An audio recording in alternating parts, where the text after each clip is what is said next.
Hey guys, welcome back to another episode of Ringside Raw TV.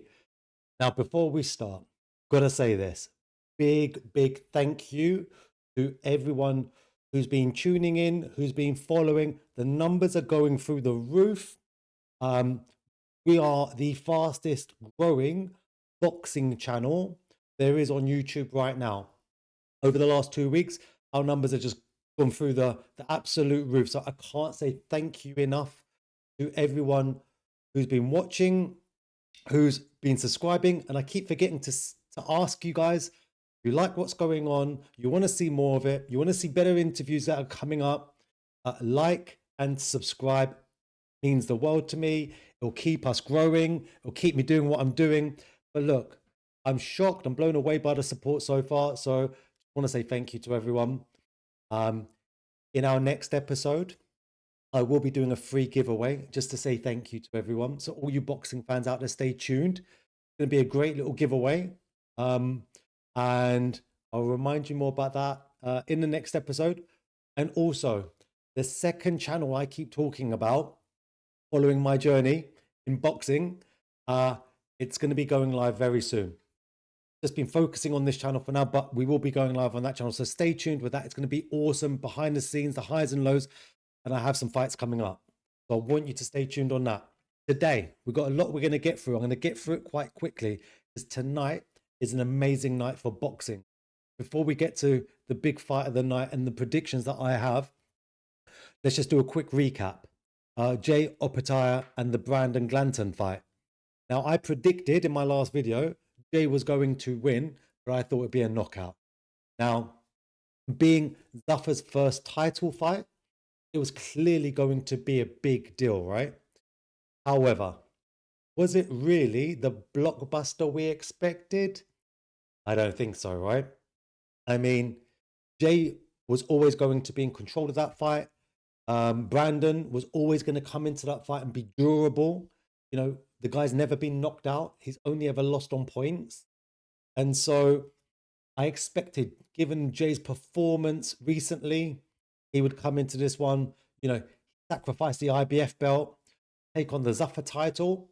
I thought he'd be putting on a big spectacle with this one. Just felt like walked the guy around the ring, right? I mean, did what he needed to do to win, but it was just a bit of a light sparring session, just kept that southpaw sort of the right foot outside on the outside and just walked Glanton around. Glanton didn't look that much of a threat ever. I'll be honest with you, I stopped watching it come round 11. I was so bored of this fight.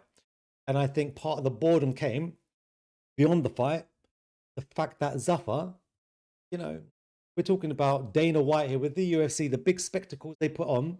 This is a title fight. And they held it at the Apex Arena, which is like where you hold the fights during COVID, like 250 people.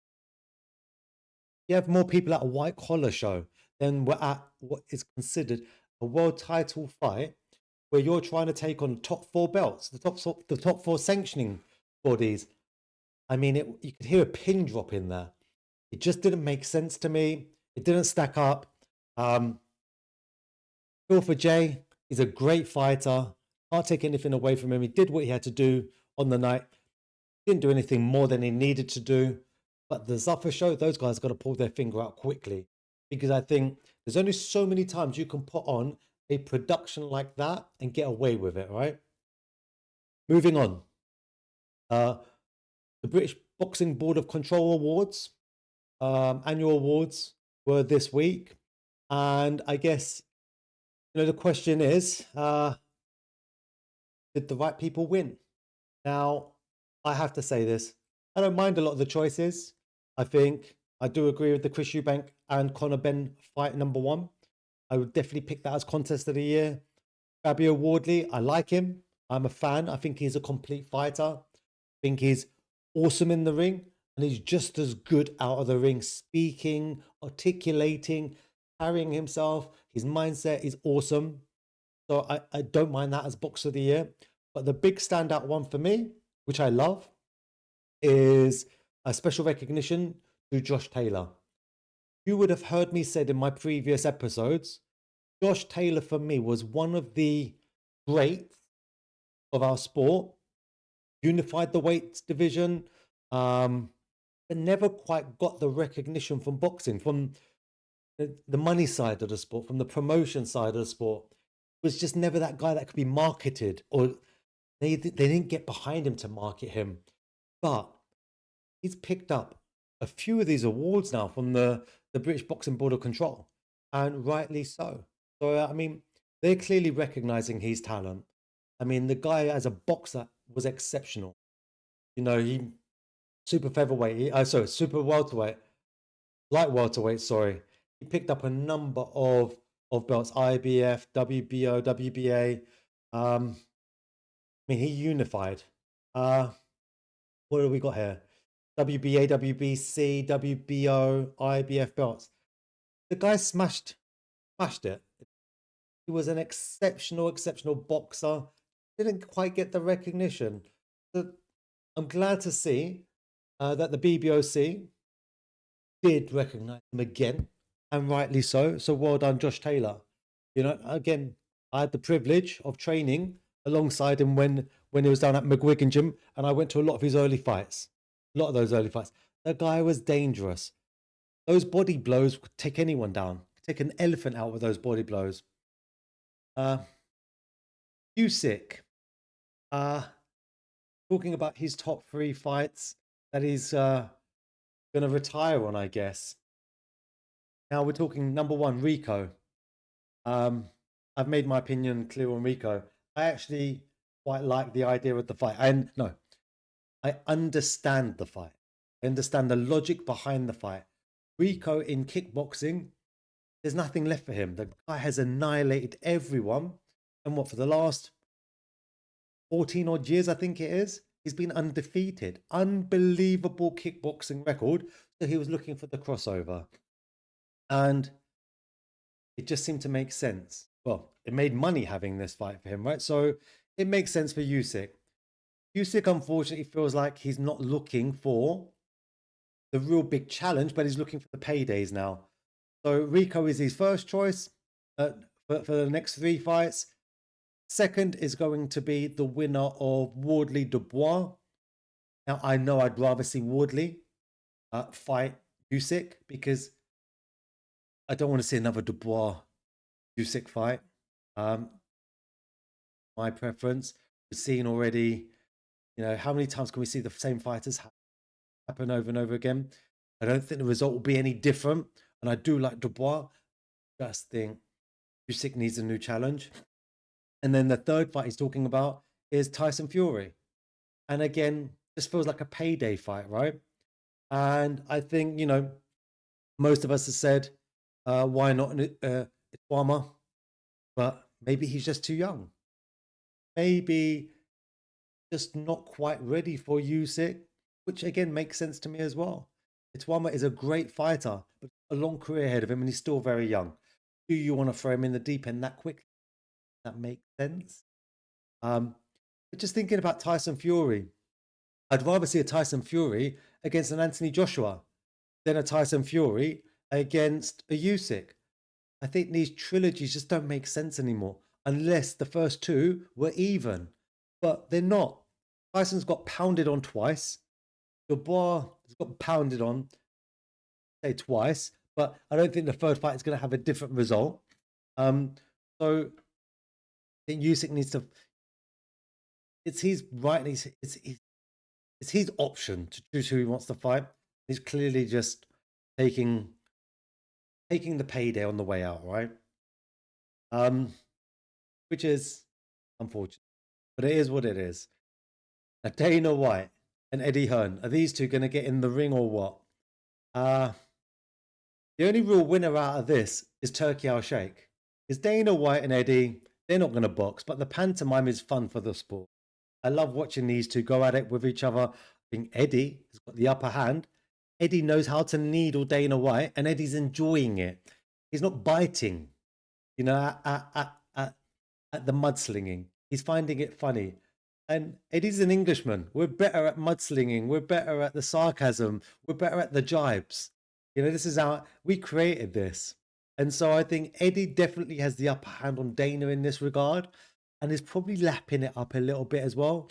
And so good on you, Eddie. Glad you're doing it. It is fun viewing. It's great pantomime. Neither of you should get in the ring and fight each other, though. I think that's just comical. Turkey Al Sheikh is the puppet master in all of this. This guy just wants to create chaos. This guy just wants to create carnage in the ring, out of the ring, because it's good for the sport. But guess what? He's playing all sides.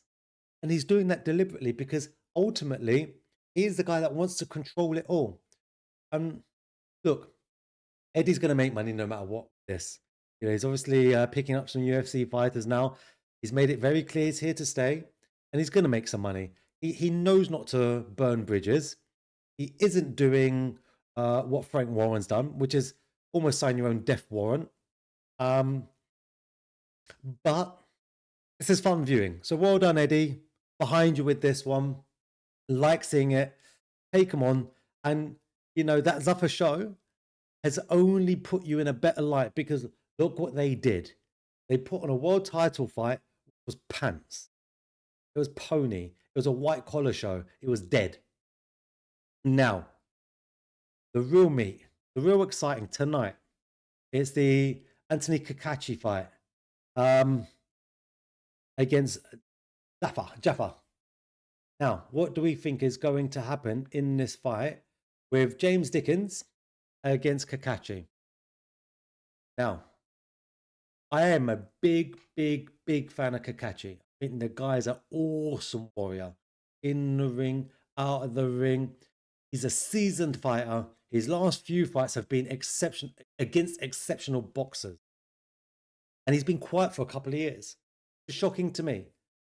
Cacace is an awesome fighter, but he's been out of the game. For a couple of years, no one wanted to fight him. You didn't hear the guy's name, but he's had a good run. And he's taken on the best, taken on some exceptional fighters.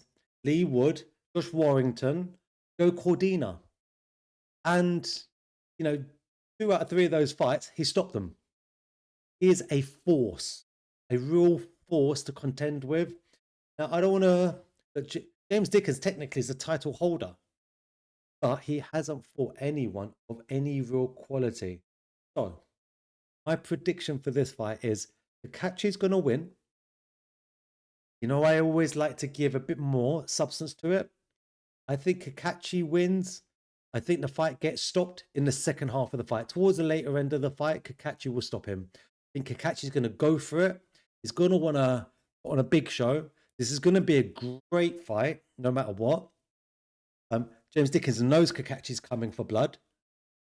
Cacace, I mean, the guy, the Apache Cacace, is vicious and he is exceptionally talented. And on form, it's going to be hard to go the distance with him. So I think Cacace is going to win the fight by stoppage in the later rounds. James, if he gets cut, it could be game over for him. He's got to stay away from getting any cuts around the eyes, which has happened in the past, and just don't get drawn in. Guys, as always, love to hear your opinions on this. And as I said, there's going to be some great interviews coming up. You know, my predictions are always coming good. I'm calling the winners. I always like to go a little bit further than just call the winner, but I know the sport. So let me know your thoughts. Let me know what you think of the content. Let me know who you think is going to win tonight. Great fights coming up. And as always, guys, thanks for tuning in. Thank you for the support so far. Appreciate all the views. And as always, till next time, hands up, fins down. You know how we do it.